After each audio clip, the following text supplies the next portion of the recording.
सबसे पहले तो हम ये जानेंगे कि जैसे आप सभी ने यहाँ पर बिंदी लगाई हुई है, भाइयों ने तिलक लगाया हुआ है, तो क्या वास्तविक रहस्य हमें मालूम है कि क्यों हम यहीं पर ही बिंदी लगाते हैं, यहीं पर ही तिलक लगाते हैं? अगर किसी से पूछेंगे तो क्या कहेंगे? ये परंपरा से चला आ रहा है, सदियों से चला आ रहा है, परंतु वास्तविक रहस्य हम लोगों को नहीं मालूम है। तो आज सबसे पहले हम ये बताते हैं आपको कि वास्तव में हम हैं कौन और ये क्यों लगाते हैं। जैसे मान लो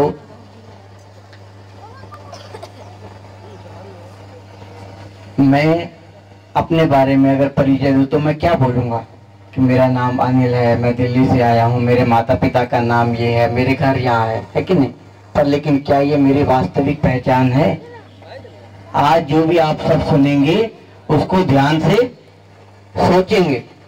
आज तक तो हम वही करते आए हैं जो समाज ने हमें सिखाया है, जो हमारे बड़ों ने हमें कहा है, वैसे वैसे हम करते चले गए, पर कभी अपने दिमाग का इस्तेमाल नहीं किया।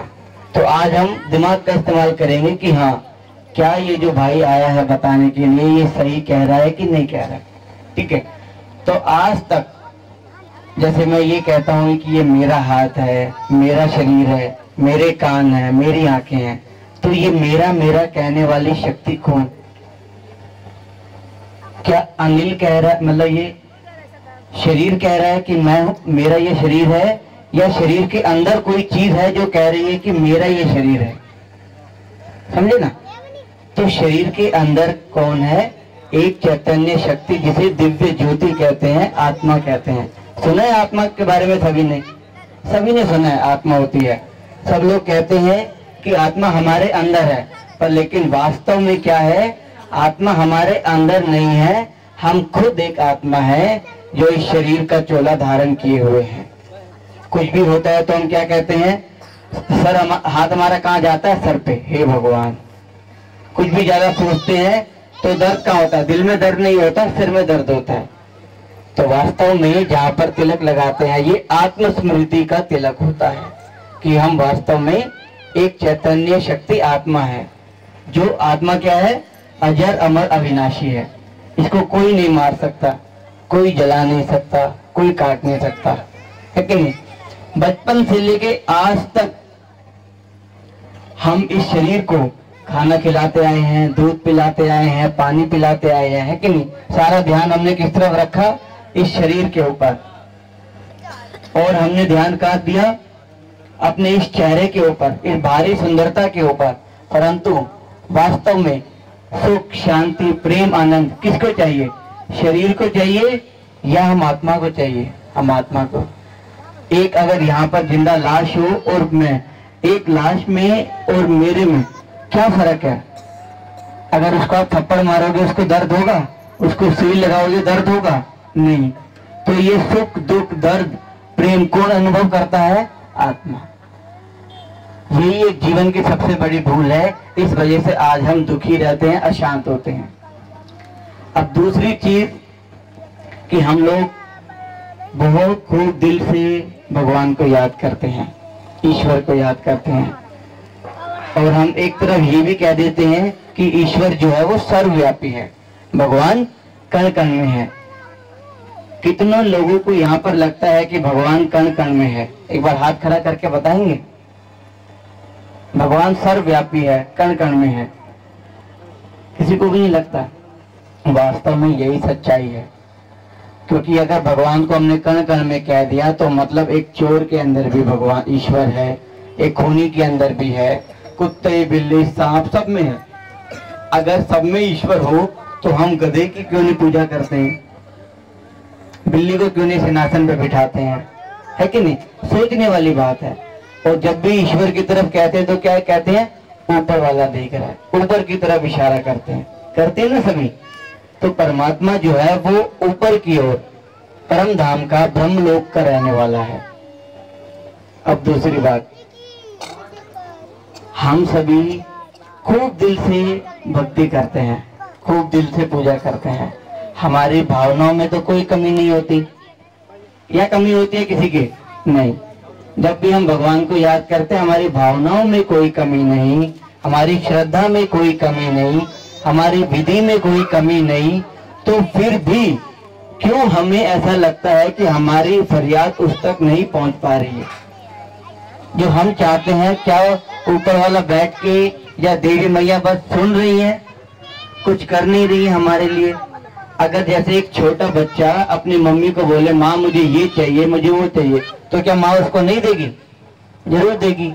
क्या बच्चा ये कहेगा कि मैं आज पूरा दिन ना खाना नहीं खाऊंगा, आप मेरे को शाम को एक साइकिल ला के दे देना, आज मैं 9 दिन कुछ नहीं खाऊंगा पीऊंगा, मुझे एक मोबाइल ला के देना? तो क्या आप ऐसा चाहेंगे अपने बच्चे को? कहेंगे नहीं। तो वास्तव में जो हम गलतियां क्या करते हैं कि हम हर चीज को स्थूल में ले आए हैं। वास्तव में परमात्मा, भगवान, देवी माँ क्या चाहती हैं? वो ये कि जो बुराइयों का व्रत हमें रखना है, और वो भी 9 दिन का नहीं, सदा व्रत रखना है। ये जितनी भी बुराइयां हैं हमारे अंदर, उनका त्याग करना है, तब तो जाकर के जीवन में सुख शांति प्राप्त होगी। बुराइयों को, मन विकारों को तो हम छोड़ते नहीं, है कि नहीं? और हम चीजें लेके आ गए हैं स्थूल चीजों में कि फल चढ़ाएंगे, मिठाइयां चढ़ाएंगे, ये अर्पण करेंगे। क्या देवी माँ ने ये अर्पण करने को बोल? वास्तव में जो प्रतीक है कि अपने जीवन में मिठास लाना है, मीठा बोलना है कि नहीं? दूध हम चढ़ाते हैं, वो पवित्रता की निशानी है। जल चढ़ाते हैं, वो शीतलता की निशानी है कि अपने जीवन में शीतलता हम लाएं। परंतु आज हम हर चीज में क्या करने लगे हैं? अज्ञानतावश। जैसे रात के अंधेरे में एक पथिक भटक जाता है, ऐसे ही बिना ज्ञान के हम सभी भी आज एक भटके हुए प्राणी हैं। हमें रास्ता नहीं पता, और जिससे पूछते हैं उसको भी रास्ता नहीं पता। तो अज्ञान क्या है? एक अंधकार है, और ज्ञान क्या है? एक रोशनी है। रोशनी में ही हम अपनी मंजिल तक पहुंच सकते हैं। आज के समय में अगर किसी से भी पूछेंगे कि हम कौन हैं, कहां से आए हैं, क्या करना है और कहां जाना है, तो इन 4 प्रश्नों का उत्तर किसी के पास नहीं है। अपने लिए भोजन अरेंज करना, अपने बच्चों को पालना, ये एक आम काम तो पशु भी करता है। तो हम मनुष्यों में और पशु में क्या अंतर है? जरा सोच के देखें। आज क्या हमारा जीवन और पशु का जीवन समान नहीं रह गया क्या? तो बल्कि आजकल तो जब ताने मारते तो ये कहते हैं तुम तो पशुओं से भी बदतर हो, है कि नहीं? आज इंसान की फितरत ऐसी हो गई है कि वो जानवर से भी बदतर हो गया है कि अब तुमसे अच्छे तो ये जानवर ही हैं, यही वफादार हैं, है कि नहीं? तो आज हमारा ये जो जीवन है, मनुष्य जीवन, ऐसा क्यों हो गया है? इन बुराइयों के कारण। काम, क्रोध, लोभ, मोह, अहंकार, ईर्ष्या, नफरत, ग्लानि, भय, डर। आज के समय में डर इतना बैठा हुआ है कि बात मत पूछो। भगवान को भी याद करते हैं तो डर के कारण कहीं ऐसा ना हो कि भगवान नाराज हो जाए या देवी मैया नाराज ना हो जाए। लेकिन जिस प्रकार एक पुत्री अपनी माँ को याद करती है, एक बच्चा अपने माँ बाप को याद करता है, भाई बहनों को याद करता है, उस रिश्ते से, उस अधिकार से क्या हम भगवान को याद करते हैं? नहीं। बस वो भगवान है और हम इंसान है, बस यही एक नाता रह गया। परंतु क्या कहते हैं भगवान को कि वो उसके साथ हमारे सर्व संबंध है। माता भी तो, पिता भी तो, सखा, भाई, बंधु, सारे रिश्ते किसके साथ है? हमारे परमात्मा के साथ। लेकिन उस रिश्ते से आज तक हमने कभी याद ही नहीं किया। क्यों? क्योंकि उसकी वास्तविक पहचान हमें अभी तक नहीं। अब जैसे 2 तार हैं, एक तार पे रबड़ चढ़ा हुआ है, एक पे नहीं है, तो क्या करंट पास होगा? सोच के देखो, करंट पास होगा? नहीं। हम लोग यहाँ पर आए हैं, जूते चप्पल बाहर उतार के आए हैं। हमारे दिल्ली में अक्षरधाम मंदिर है, उसमें तो बेल्ट पर सब कुछ करवा लेते हैं। ये क्यों प्रथा चली आई है? कभी इसके ऊपर ध्यान नहीं दिया। परमात्मा भगवान क्या कहते हैं कि ये जो शरीर रूपी चमड़ा है ना, इसे भूल के जब तुम मुझे अपने सत्य स्वरूप में टिक कर आत्मा समझ के मुझे याद करोगे, तब तुम्हें प्राप्ति होगी। और हम हर चीज को कहाँ ले गए हैं? स्थूल के अंदर। और बात है सूक्ष्म, बात है अंदर की, और हम सब क्या ले गए आ गए हैं? बाहर। इस देह अभिमान के कारण हम लोग ये गलती करते आए हैं। तो अब समय ऐसा आ गया है दोस्तों ये समय वो चल रहा है जब आज हर मनुष्य धर्म भ्रष्ट और कर्म भ्रष्ट हो चुका है कि नहीं। आज घर घर में महाभारत चल रही है, घर घर में रावण बैठा है कि नहीं। आज हर घर में दुख है, अशांति है, कलेश है कि नहीं। कोई ऐसा एक भी घर नहीं जो जहाँ पर 4 जने भी या 2 जने भी सदा सुखी रहते हों, एक भी मनुष्य नहीं है आज के समय में। तो आज जब ये समय आ गया है तो क्या भगवान ऊपर बैठ के देख रहा होगा? क्या वो मुस्कुरा रहा होगा? सोच के देखो। गीता में लिखा हुआ है साफ साफ कि जब जब धर्म की अति ग्लानि होती है तो मैं साधारण मनुष्य का तन लेकर पर काया प्रवेश करके प्रकृति को अधीन कर एक साधारण मनुष्य तन में आता हूँ और राजयोग सिखाता हूँ, और मूढ़मति मनुष्य मुझे पहचान नहीं पाते हैं। गीता में साफ लिखा हुआ है। और गीता में भगवान के वास्तविक स्वरूप का साफ साफ उल्लेख है। कैसे? जब अर्जुन ने कहा परमात्मा से, भगवान श्री कृष्ण से कि मुझे अपना वास्तविक स्वरूप दिखाओ, तो भगवान क्या कहते हैं कि इन चर्म चक्षुओं से तुम मुझे नहीं देख सकते, मुझे देखने के लिए मैं तुम्हें देता हूं दिव्य नेत्र। जब भगवान उन्हें दिव्य नेत्र देते हैं तो अर्जुन को क्या साक्षात्कार होता है? अखंड महाज्योति स्वरूप का साक्षात्कार होता है कि नहीं होता है? परमात्मा कहते हैं कि ये मैं हूं, ये मेरा वास्तविक स्वरूप है। जैसे मैं अजर अमर अविनाशी हूं, तुम भी मेरे बच्चे अजर अमर अविनाशी हैं। तो परमात्मा भी निराकार ज्योति स्वरूप है वास्तव में, और उसके हम सभी बच्चे भी कौन है? ज्योति स्वरूप आत्माएं हैं। अब कनेक्शन क्यों नहीं होता? हम अपने आप को ये देहधारी समझते हैं, परमात्मा निराकार है, इस वजह से हमारा कनेक्शन नहीं हो पाता है। इसीलिए हमारी फरियाद उस तक नहीं पहुंच पाती है, या वो जो कहना चाहता है वो हम नहीं सुन पाते हैं। तो परमात्मा ने राजयोग के द्वारा ये बताया, तो राजयोग का गीता में साफ साफ उल्लेख है। राजयोग जिससे मनुष्य आत्माओं के जन्मों जन्मों के पाप कर्म भस्म होते हैं। राजयोग जिससे नारी श्री लक्ष्मी कहलाए, नर श्री नारायण बन जाए, वो राजयोग। दोस्तों, ये वही कलयुग के अंत का समय चल रहा है जिसका गीता में उल्लेख है। गीता में कलयुग के अंत की, कलयुग के चरम सीमा की 4-5 मुख्य निशानियां बताई गई हैं। जरा वो आप ध्यान से सुनिएगा कि वो है कि नहीं है। सबसे पहला, अनाज जो है वो पुड़ियों में बिकना शुरू हो जाएगा। एक जमाना था खुले अन्न के हमारे भंडार होते थे, पर आज देखोगे छोटे छोटे पैकेटों में बिक रहा है।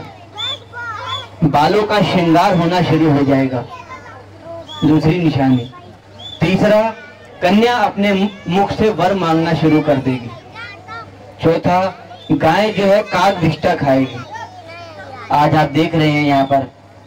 और पांचवा, एक कुआं 4 कुओं को भर देगा, 4 कुएं मिलके एक कुआं नहीं भर पाएंगे। माना एक माँ बाप अपने 4 औलादों को पाल पोस के बड़ा कर देंगे, पर 4 औलादें एक माँ बाप का भी ध्यान ठीक से नहीं रख पाएंगी। तो क्या ये घर घर की कहानी है कि नहीं? हर मनुष्य धर्म भ्रष्ट और कर्म भ्रष्ट हो जाएगा तो समझ लेना कि ये मेरे आने का समय हो गया है। तो यही निशानियां आज पूरे भारत ही नहीं पूरे विश्व के अंदर हैं। तो ऐसे ही समय पर जब हम इतने दुखी हो जाते हैं और भगवान को ढूंढते रहते हैं, परेशान होते हैं, तो उस समय परमात्मा को खुद इस धरा पर अवतरित होना पड़ता है। और अवतरित होकर वो क्या करता है? अनेक धर्मों का विनाश कराए, एक सत्य धर्म की स्थापना कराते हैं। ये वही भारत जो सोने की चिड़िया कहलाता था, जहाँ देवी देवताएं वास करते थे, शेर और गाय एक घाट पर पानी पीते थे, वो स्वर्ग वो इसी भारत में था जिसे सतयुग कहते थे। जैसे रात के बाद दिन आना अनिवार्य है, वैसे ही अब कलयुग के बाद सतयुग आना अनिवार्य, सतयुग जरूर आने वाला। तो अब इस कलयुग के महाविनाश का समय नजदीक है, बिल्कुल अंतिम समय आ गया है। आप देखेंगे साइंस ने भी इतने बम बना लिए हैं, इतने ज्यादा न्यूक्लियर पावर हैं कि 17 बार पूरी पृथ्वी खत्म हो सकती है। वो किस लिए बने हैं? अगर सोच के देखें, आंखें बंद कर लेने से सच्चाई नहीं छुप जाएगी। सच्चाई है जाने और उसको पहचाने और सही समय पर परमात्मा के साथ अपना संबंध जोड़ करके अपना भविष्य 21 जन्मों का वर्षा प्राप्त करें। जिस प्रकार अगर यदि एक पिता कि यहाँ पर 500 एकड़ जमीन हो तो उसके बच्चों का उस पर अधिकार होता है, ऐसे ही परमात्मा को क्या कहते हैं कि वो दया का सागर है, प्रेम का सागर है, शांति का सागर है, सर्वशक्तिवान है, सारी शक्तियों का सागर है। और आज हम उसके बच्चे एक बूंद की भी प्यासे हैं। आज हमारे अंदर जरा सी बात पर गुस्सा आ जाता है, चिड़चिड़ापन आ जाता है, आज हम बिल्कुल खोखले हो गए हैं। तो जब हम उस सर्वशक्तिवान के बच्चे हैं और हमारी ये हालत क्यों? तो जो उसका है वो सब किसका है? वो सब हमारा अपना है। तो अब परमात्मा से सीधा संबंध जोड़ करके उसके सानिध्य में रह करके उनसे सर्व शक्तियां हम प्राप्त करें और अपने जीवन को सदा के लिए खुशहाल बनाए, सुखी बनाए। तो यही एक मैसेज देने के लिए हम लोग आए थे। आपके गांव में, ये सिमरिया में एक नया ब्रह्मा कुमारी आश्रम खुला है, तो वहाँ मध्यांचल बैंक के पास बोर्ड भी दिख जाएगा, झंडा भी दिख जाएगा। तो वहां पर आप कभी भी आ सकते हैं, आपको हार्दिक निमंत्रण है। 7 दिन का कोर्स होता है, आधा घंटा फ्री ऑफ कॉस्ट, कोई चार्जेस नहीं, कोई धूपबत्ती नहीं, कुछ नहीं, बस आपका आधे घंटे का कीमती समय, जिसके अंदर आप बहुत डिटेल में जान पाएंगे कि वास्तव में हमें कैसा जीवन जीना चाहिए और परमात्मा को हम कैसे याद करें कि हमें प्राप्ति भी हो। यदि आपके मुख में मैं मिश्री के 4 दाने डाल दूं तो आपको एहसास होगा ये मीठा है कि नहीं? 1 लाख लोग भी अगर बोलेंगे कि मिश्री जो है कड़वी होती है, आप नहीं मानेंगे। क्यों? क्योंकि आपने अनुभव कर लिया। तो एक बार जो हमने अनुभव किया है वही अनुभव हम आपके साथ शेयर करने आए हैं। दिल्ली से चलकर 4 दिन के लिए आपके सीधी जिले में गांव-गांव, स्कूल, कॉलेज में, हॉस्पिटल में, पुलिस स्टेशन में हम लोग ये सेवा कर रहे हैं। ये बताने के लिए आए हैं कि जिस परमात्मा को हम युगों युगों से ढूंढते आए हैं वो स्वयं इस धरा पर अवतरित हो चुके हैं और प्रजापिता ब्रह्मा के तन के माध्यम से ये जन जन तक ये पैगाम दे रहे हैं। आज जिस संस्था से हम आए हैं इसका नाम है प्रजापिता ब्रह्मा कुमारी ईश्वरीय विश्वविद्यालय। 140 देशों के अंदर इनकी सेवा केंद्र है ब्रह्मा कुमारी के। ऐसी कोई संस्था, कोई कंपनी नहीं है जो इतने पूरे विश्व व्यापक हो आज के समय में। ये किसकी शक्ति है? ये ईश्वर की शक्ति है, किसी मनुष्य आत्मा की शक्ति नहीं है।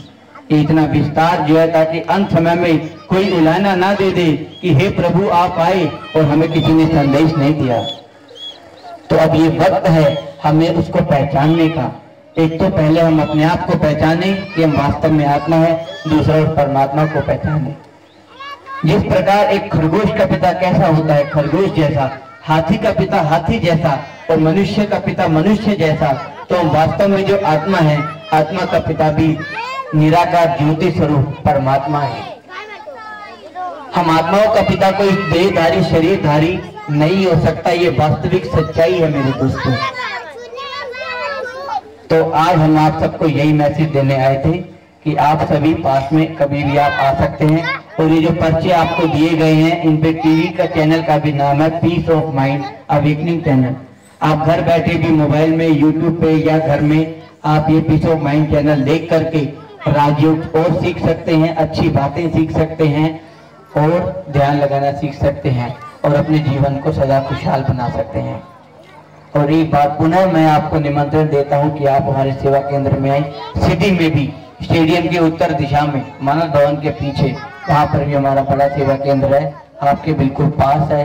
आप वहां आ सकते हैं कभी भी और मुफ्त में अपना राजयोग सीख सकते हैं और अपने जीवन को धन्य बना सकते हैं। जिस प्रकार आज हम लोग, जैसे मैं अगर अपना बताऊं तो 12 वर्ष हो गए हैं मुझे इस संस्था से जुड़े हुए। 12 वर्ष से मैं राजयोग का अभ्यास कर रहा हूँ। हम लोग 3:30 बजे उठते हैं डेली, अपने घर गृहस्थ के अंदर रहते हैं। ऐसा नहीं है कि भगवान को ढूंढने के लिए हमें भी सफेद चोला पहनना पड़ेगा या हमें अपना घर बाहर छोड़ना पड़ेगा, नहीं। भगवान को याद करने के लिए कोई आसन लगाना पड़ेगा, कोई मंत्र उच्चारण करने पड़ेंगे, कोई प्रार्थना करनी पड़ेगी, नहीं। भगवान कोई तकलीफ नहीं देता है, सिर्फ दिल से उसको याद करना है। जिस प्रकार एक बच्चा अपने पिता को याद करता है, माँ को याद करता है, वैसे ही हमें बस दिल से उसको याद करना है। इतना सिंपल है राजयोग। तो आएंगे आप सभी एक बार अपने जीवन में से समय निकाल के जरूर आए, फिर ये ना कर। और एक बार अगर आपको एक हफ्ते में अगर 3 दिन भी आएंगे, आपको अनुभूति होनी शुरू हो जाएगी। 3 दिन में भी आपको अनुभव नहीं हुआ तो आप कभी मत आना। मात्र 3 दिन आधा घंटा सिर्फ इतने में देंगे तो आप देखेंगे आपके अंदर जीवन में सुख शांति आनी शुरू हो जाएगी। और सच्ची अविनाशी सुख शांति।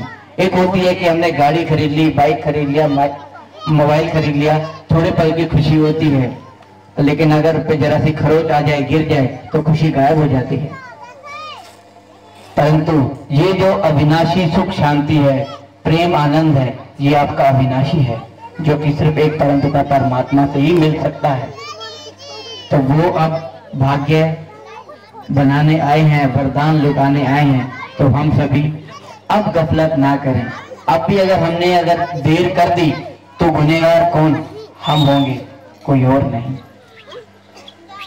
ठीक है, इन्हीं शब्दों के साथ बहुत अच्छा लगा अपने परिवार से मिलकर, आप सबसे मिलकर, क्योंकि ये पूरी दुनिया ही एक अपना परिवार है।